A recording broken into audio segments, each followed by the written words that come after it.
What's next for IT? In today's economy, technology touches every aspect of the day-to-day operations of business. There has never been more pressure on IT to deliver for our organizations. So what can we expect over the next decade? We need to think differently about how we approach our work to continue to thrive into the future. This requires all of us to be intentional in how we look at our role going forward.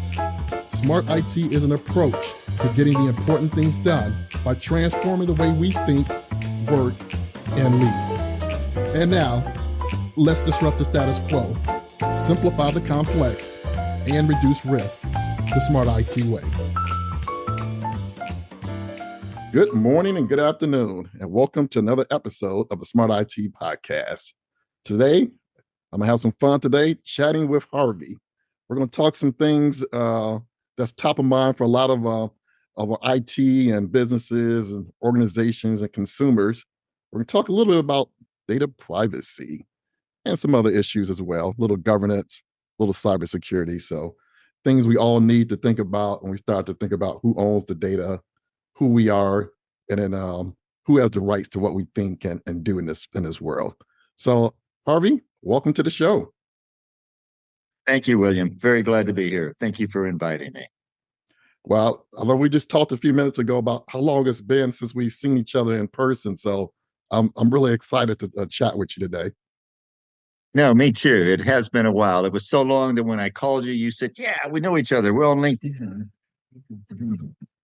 Okay, so I remember that guy. So no plug, exactly. No plug for LinkedIn, right? You can go back and check and see the guy's face and say, "I recognize him. This is when I connected to him." As long as they haven't put somebody else's photo there yet. Yes, absolutely. That is true. Okay.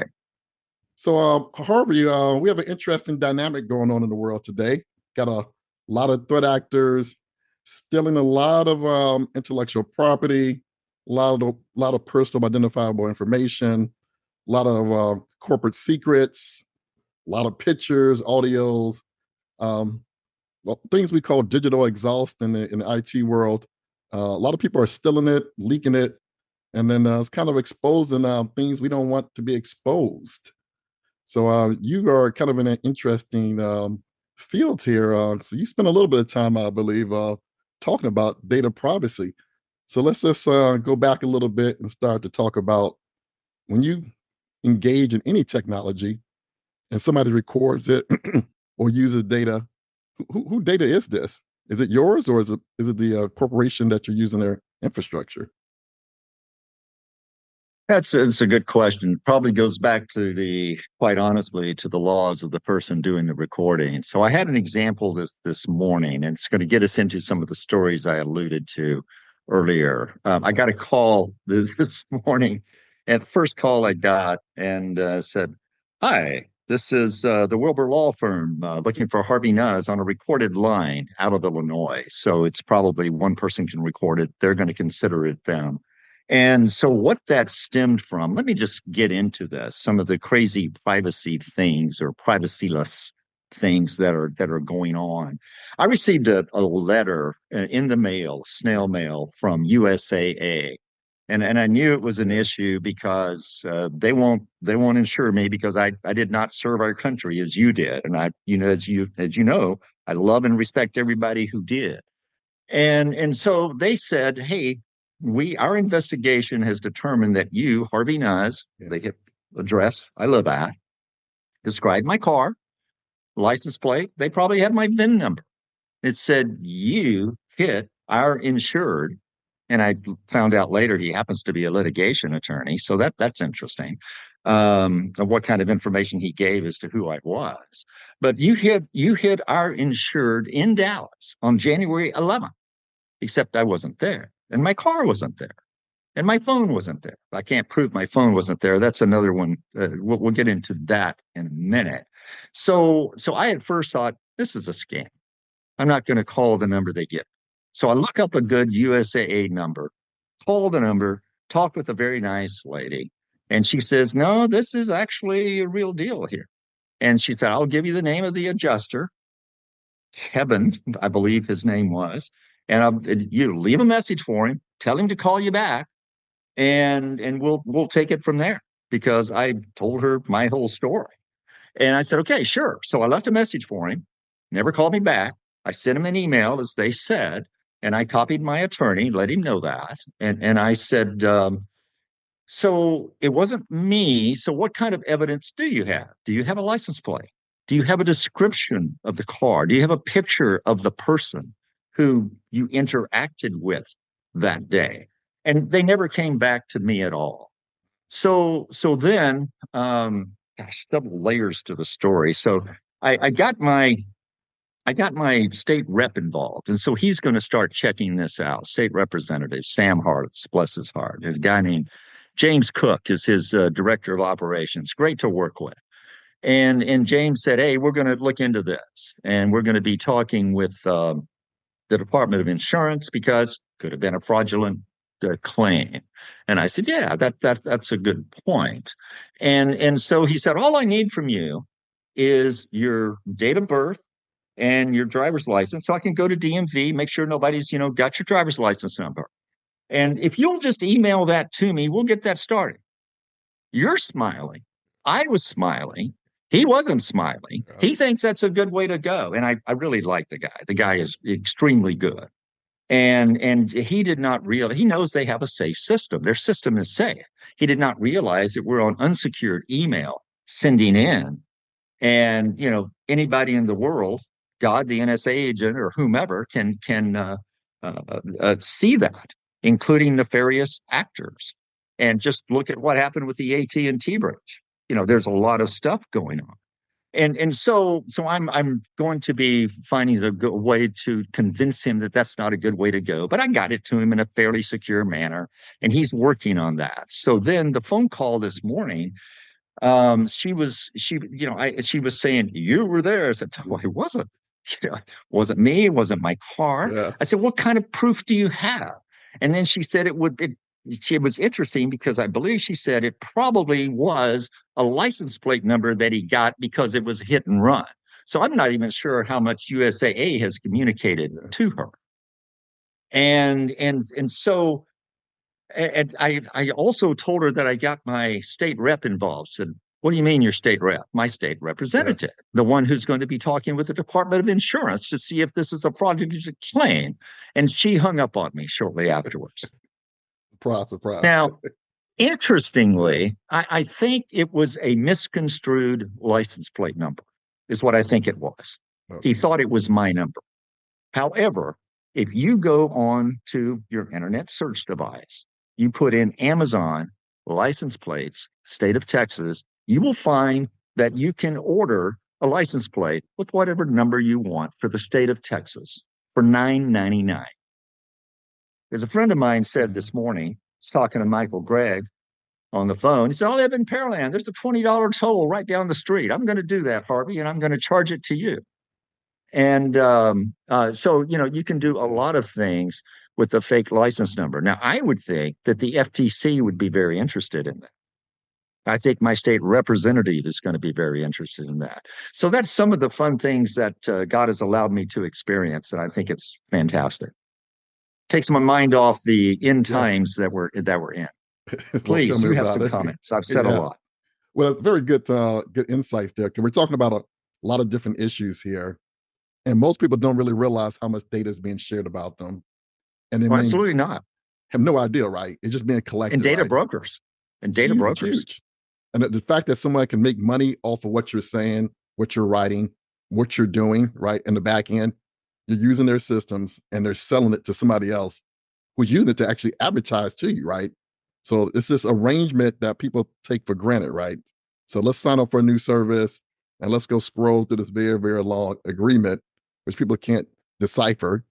And if you did decipher and send it to a lawyer, what is your lawyer going to send it to a big corporation and say, "I want to redline this agreement before I use your service"? It's not going to happen, right? Exactly. So we got folks collecting it legally. We got folks illegally capturing it. Yeah. So when somebody calls you on the phone, like in your situation, you're trying to figure out, who is this person? They sound like they got some information that sound legit, but where did they get it from? You don't know. So it can be kind of scary to find out maybe Harvey isn't really Harvey, because he's been identified by a license plate with one digit off, or somebody manufactured it, or maybe they spoof your phone number. It's like, Yeah. Yeah. And we're not even talking about AI and deep fakes yet. Yeah, we haven't got to that to make it even more complicated. Yeah. Uh, So TDPSA is coming out soon, Texas Data Privacy and Security Act, July 1. So I've got it, and I'll put my PDF out on LinkedIn. I'll be glad to send it to you. It's one that yeah, David Sledge and I did, and we've done it a couple of times, and it's good. I'm going to be doing another one though that's geared more toward people, what they can expect from their rights out of this TDPSA, and hopefully give it to some, I don't know, elder associations or church groups or something, just to let people start knowing that this. Now, the best it's going to do is say, hey, if you're selling my data, you got to tell me about it. And we're not going to be able to change that. So I was in a really interesting group last night. Not even going to say the name of it, and they were saying, GDPR is out there, CCPA is out there, TDPSA is out there. I still don't have any privacy, and they're right. right. And they're right. Your thoughts Right, before I get on to something else. Go because ahead. the two main drivers of the privacy being leaked is one, you agreed to it. You wanted to use Yeah, the free email service, the new voice yeah, service, the new dictation yeah, software. So yeah, you legally agreed and say, hey, you can use the data, and we're paying for all the services by selling ads on it. And the other one is it's the bad guys, right? They're going to keep stealing your data because they yeah, also can resell it. So there's a yeah, market where people will pay money for information about you to use it yeah, to come back to you to either sell you something or exploit you, right? Identity yeah, theft, yeah. get money out of you. But at the end of the day, it's all monetization of things about you yourself. So that Oh, brings, it is. yeah. So the Oh, it question is, is. And I yeah, think, yeah, go oh, ahead. I'm sorry, but younger people, I think, probably don't mind giving out their birth date or something. They want the convenience. Like Google knows who I am. That's okay. I can get to it quicker. They're going to learn differently. Please continue. Yeah. And the question is, do you like the convenience? So if I'm searching for this new musician I just saw at a concert, and I emailed it through a popular SaaS-based mail-based app, and then 2 minutes later I do a Google search for something else, and conveniently it pops up for a concert for that same musician. People will consider that a convenience, right? And they don't constantly think about how did me emailing about that all of a sudden. It's like that was convenient. The universe was watching out for me. Well, no, there was tech in the background, and they actually targeted you. So a lot of people, like you said, when they click agree, they find that very, very convenient. So the question becomes, how do you separate that convenience for okay, now we're getting into a danger area for you? And let's go back to that a little bit. So I think this probably started with some of the big tech firms with their 100 plus page EULA agreements, right? Yeah. Who's going to read that? And then I was recently, one of the firms I recently worked for a couple of times, consulting firm. I was servicing one of our clients, and they were, let me just broadly say, they were in the food business, and they wanted me to help them change their order system that was just recently prepared for North America, get ready to go into an EU country. I said, sure, I can help you do that. No worries. Then when we got into it, I found that they had actually been in the EU for 3 years and had basically been non-compliant. And they had they had outsourced. I said, let me talk to your DPO. Well, it was an outsourced DPO. So think about that arrangement and what the EU finally Yeah. realized and clicked in on last year. The arrangement is that you've got an outside firm Yeah. knows their client is not compliant, but they're still getting money. They'll do some stuff. They'll conduct their investigations, and the EU cracked down on that last year with saying, "Hey, we're going to look at the DPOs and make sure the DPOs are doing their part in the compliance." So that's interesting. And then also you have, I think, it's the Wild West mentality of America. I love America. I'm glad I'm here. I wouldn't move anywhere else. I guarantee you. And I want to make sure we don't lose America. But where I'm getting to is that if you're a private firm, you think you have the right to decide, am I going to comply with that regulation? Or if it costs too much, I won't comply with it. Now, in the case of GDPR, if you don't comply with GDPR, you are not respecting their human policy privacy rights, which is where that came from. It came out of World War II. It came out of a genocide situation.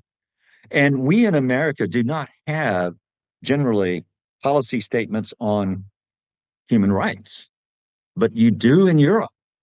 And those firms, they live by that. So when we say, hey, all I do is make food, we forget that we sell that food to them. We get their privacy information in turn.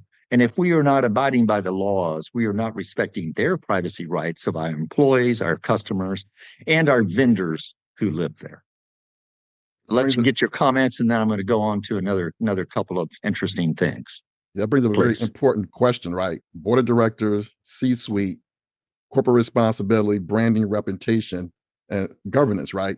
That shouldn't pass through without somebody catching it, being communicated back to the top who has responsibility for it, and it's still happening, right? So that's a whole big problem, right? People are getting caught doing stuff they shouldn't be doing and know they shouldn't be doing and passing the buck, right? That's the whole thing. It's like DPO was supposed to be, hey, another piece of governance structure. Let's make sure we're checking all the boxes here. So that goes back to, once again, the top, you're making money. And you mentioned it, right? They're calculating what the fine could be. And also, right, the bad publicity, maybe the bad publicity about them doing wrong doesn't convince their potential customers to stop doing business. And they can make that calculus and say, you know what? We'll pay the fine and our customers don't care. So in that case, it's like, what we're going to do there? No, you're exactly right. And that's where a lot of people are missing the boat. But at the end of the day, I think it's going to come down to your reputation.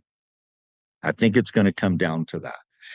Let's go into another couple of instances of things I've found recently. There's something called Zoom Info that marketers use. They pay a bunch of money for. And it turns out that when you unsubscribe on emails, your email pops up on Zoom Info. So it's there for other people to send it to you. And it also, in a way, it's my understanding, in a way, verifies that is your correct email address. So now I'm beginning to wonder what unsubscribe is even going to do for me. Your thoughts on that? Yeah, that's questionable, because you always feel a little weird about it, because one, you force me to click a link, very small link around a lot of small verbiage at the bottom of the email, because I keep getting it over and over into my inbox. It annoys me. So when I scroll down to the small print, okay, is it safe to click the link? Okay, if I click the link, some of them will just pre-populate your current email, but some want you to actually type in your email. And there's all these different boxes, unsubscribe to certain pieces, unsubscribe to everything. It's like, this is complicated. Like, I didn't ask you to send it to me. Now you're making me work for you to stop sending it to you. Well, exactly. Like, exactly. It's not a one-click thing, which I hopefully TDPSA and others will eventually address. But you're right. It's all one-sided. And it would really, I'm just a wild idea here, right? If we got compensated, right? Every consumer had a digital wallet, and every time somebody sold something, legal or illegally, we're going to track it and give you a percentage. That might be a better bet than I'm not getting benefits of it, right? Just the convenience. I agree. It's a system. So I agree. It's kind of like the NCAA letting the athletes participate, perhaps. Yes. And so I had another interesting thing happen to me this morning. So every now and then I get these calls from timeshare. I no longer have the timeshare. Yeah.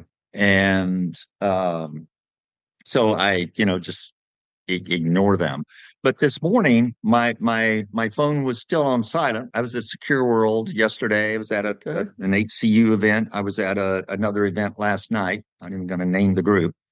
And so this morning I missed a call, and I called back. It was an 832 number. And I know how marketers, generally try to give you a different, they come in on a local number.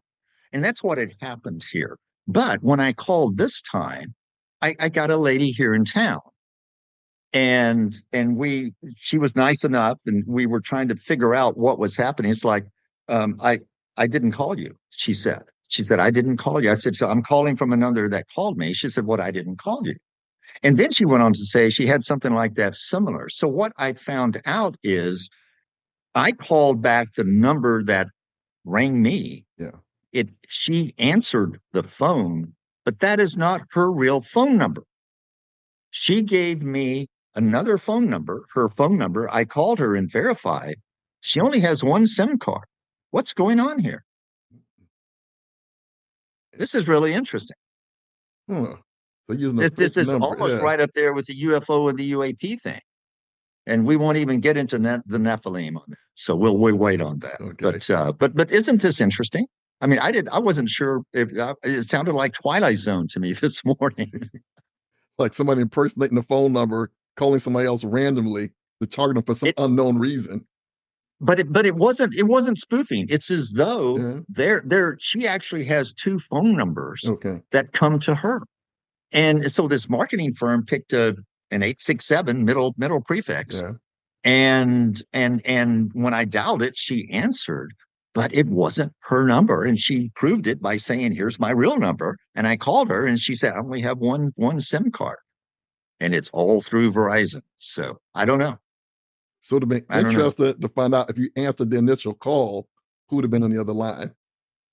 Yeah, and I'm pretty sure it would have been the marketing person is my bet. And so I suggested that she reach out to her state rep as I have, because I think that they have been very helpful to me in the past with some things. So maybe that's the answer right now. And so anyway, thank you. Thank you for this morning. Please continue. What other thoughts do you have? Yeah, so I'm thinking about this new thing, some of the newer technologies. So this voice assistant, right? Everybody got a voice assistant in their house. So now it's recording your voice. It's recording your conversation with people inside your house all the time. I tell people the only way it knows to respond to a question is to be listening. So if it's listening and recording and transmitting to a data center that says, I'm looking for the word to say, hey, you to wake up and respond to me. And then later I go to do my search and something pops up from a conversation.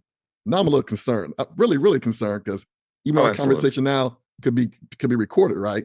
So it used to be just email or searching or what you're physically doing, but now they're listening constantly. So what are your thoughts about that? Oh, I think it's not good, but I think I don't have a choice either. I try not to. I think I try to keep it away from. No, I'm not going to give you my personal location, but I'm not sure they don't have it anyway, which Google proved they did recently. So there's not much. Yeah, maybe I'll take that one to my state representative. We'll see how magical he is. Well, I know they got the button that said turn the mic off. I know somebody. There you go. When they're about to do a bank call, they turn it off, do their banking information, and then turn it back on. But go ahead. But with all the recording of your voice, you see how simple it is to get the deep fakes. Yeah. And so it's a crazy world we're in. And then of course the video as well, right? They're recording your mannerisms, yourself. If you start thinking about the big data platforms, it's just unlimited what potentially could be done to nefariously like exploit this, right? So we got absolutely. So we're weighing these conveniences, the advances, all the different enablements that this technology is doing. We're weighing it against something else. But in many cases, you don't have enough knowledge to know what's going on, right? Until we get people like you out there talking up about it. Absolutely. I just thank God I'm not a celebrity, because then you're a target. Although I thought I Googled you the other day and you came up with a lot of hits. You sure you're not a superstar, super fan? So it's interesting. So somebody said, hey, Google says I should link into you, and I don't know why. And I said, I don't blame you. I wouldn't know why either. The only reason I think is that I put a lot of posts out on Osaka. Let me give a plug in for Osaka here. Right. So Osaka, Greater Houston chapter, we do generally it's about 7 hours of programs for training for CPEs each month virtually. And one of those is a 3-hour privacy session. And anybody is welcome to join us. That's on 9 to 12 Central Time, most fourth Saturdays, except for the third Saturday in May, November, and December. And we do continue those months. And we have a friend of ours, Federico Marengo, who's an attorney out of Milan, Italy. Plus, he's a PhD with an AI concentration. And he tells us what's new in privacy. He does that from about 9:30 to 11. And Jonathan Boyette and I kick off the first 30 minutes, what's new. And I'm going to be sharing this time some of these stories I've shared with you this time. And then from 11 to 12, we either continue talking about issues that we've raised or things that people bring up on the call, or we have somebody else. But I can make that available. We'd be happy to have people join us for that. No, that sounds great. So let's talk about responsibility, leadership. So when you start thinking about organizations out there, they're seeing everything that's going on here in this privacy space. If you're in front of an executive right now, right, and he has all these systems in the background, he's collecting all this data from his customers, what should he be thinking about leading in this space of responsibly using data they collect, keeping it safe, letting their consumers know how they're using it, and just be a responsible citizen, right? At the end of the day, it's people at the top who have to be aware of this, right, and take a stance and say, we're going to respect the privacy of consumers who come in contact with us. What would you be saying right now if you're sitting in front of a room full of executives and what their role is? So I would remind them what I heard recently the former FEMA director say when I heard him at DRII in New Orleans this earlier, in March 6th. He said, if you don't protect it, don't collect it. Now, that isn't happening. I would urge them to discover their data, not only once, but on a continuous basis, and classify it and continually look at the classification that was given it by the software they use, if that's how they're doing it. But to make sure that it conforms with you got to have a data classification structure to begin with. And generally it's 4 tiers: public, internal, confidential, extremely confidential, something like that, extremely sensitive. And as long as you start doing that with your data and then protect it accordingly, I think you'll be a long way toward, you'll be partially toward to where you need to go, because you still have to map the data, map the controls across. You need to put in privacy principles. People, you got to have a good level of security, but people don't generally have the privacy principles in there that you need to do to respect the data, to collect only minimum data, to not reproduce it on 50 spreadsheets. So it would be a conversation around that. But I'd be really interested in why I was there. How interested are they in doing that? Because I'm not sure I'm seeing that a lot of the times, if that makes sense. It does, because a lot of corporations are struggling, like you said, to discover what they already have, classify it, big initiatives, and you come 2-3 years later and they're still struggling to figure out where the data sits, who owns it. And it's like, we got to catch up here, right? You got to say something. Yes. But I don't see a lot of companies struggling to do that. I don't see a lot of companies, I think, and maybe I'm wrong, I hope I'm wrong, investing in the proper software to help you do that, because you're not going to be able to do it without software. Correct. And you can get all the the sessions you need with people who have been there 10 years or longer, which is harder to find now. But I think you're really not going to be able to do it without the proper software. But and it takes money to do that. Right. And you just hit it on the nail, right?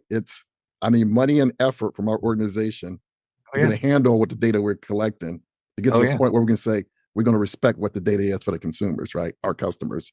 So that's the question, right? Back to leadership, right? Are you willing to make those investments to live by those principles of respecting the data that we're collecting and we're entrusted to? Yeah.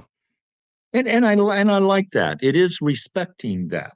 And also it's recognizing that maybe it isn't your data. Maybe it is their data. It's my understanding Salesforce has taken that approach. I haven't looked in to see if they're doing it or not. Yeah. But it's we've been in a privacy revolution for several years. Nobody still knows it. So it's an interesting time, but an exciting time. Well, we're going to have some combination of the consumer backlash with regulatory bodies coming together to converge. And like many things in the past, they're going to expend the money to do what they need to do because the external force said they needed to do it. Either consumers say we're not going to use your service, dollars, or regulatory say we're going to fine you, which is once again back to money. Yeah. You're exactly right. It's going to come to one of those two. You're exactly right. Absolutely. And I'm not sure we're even close to being able to have a national privacy federal law. Right now, last I looked, it was 12 states, Texas being the 12th one, but I think there's a couple of more now, and it's going to be even more. So, we talk about what does it talk for cross-border transfers to protect the data from Europe to the US? We're almost going to have to look at it from state to state. Yeah. It's my understanding New York has some laws that actually start saying you can't send this to other states. So it's an interesting world, and you can't ignore the privacy part of it. Well, definitely glad that we have you around to help kind of spread the message, getting out in the And community. yourself. Yes. Yourself. This is the platform for everybody in IT to help do what they can do to help influence their organizations, right? They're the custodians of all the tech in the background. And like you said, they're going to need to be more tooling to help with the governance of all this data. So, so to the larger IT community, we can do what we can. And we'll keep on talking with you, Harvey, and getting interesting stories from the front lines on how we protect and respect our personal data. Sounds great. I'd love to talk about governance again. I think a lot of it is about governance. We just don't do, there's a guy with a book called Non-Invasive Governance. I'm not going to mispronounce his name. But I'm going to be studying that book. It's something we should all look at.